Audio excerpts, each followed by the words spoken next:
Work-life balance. It's a phrase that's all over the media these days. It's got a lot of people thinking and searching for it. But I'm here to tell you it doesn't exist. That term didn't even exist until 1987. And coincidentally, that was the same year the personal computer came out. That was the year that kicked off this whole search for work-life balance.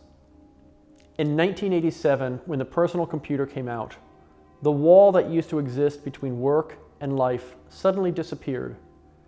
People started taking more and more work home with them. People started doing more serious work at home. So the wall disappeared, and so did simplicity. Work defines us, but we also define it. If you love what you do, it's no longer really work. It's fun. It's part of your life. So finding the right work is a key part of that. Work is different today than it ever has been.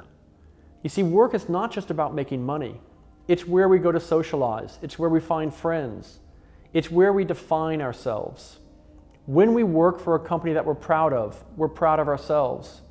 When our company does good things, we feel good about it. So understanding that work is actually a huge part of our lives is the first part to understanding how to find balance within it, how to balance out our life with the work we do. Work is different than any other part of your life because you spend so much time on it. Work is different because you not only define it, but it defines you.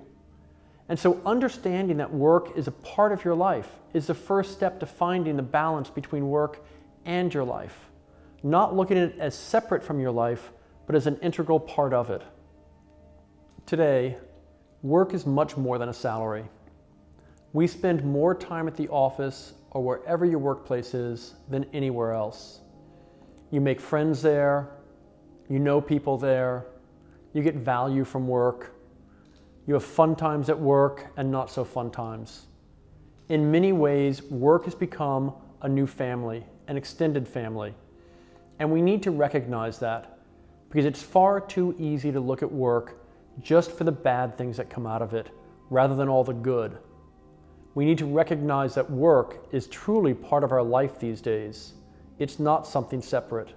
Even though work today is different than it's ever been, it's as if we're pre-programmed with these auto responses from the 70s and 80s whenever anybody asks us about work. Hey, how's work going? Oh, you know, it's work. What are you doing at work? Oh, I'm so stressed. These are the ways we naturally answer that question without thinking about what we really think about work.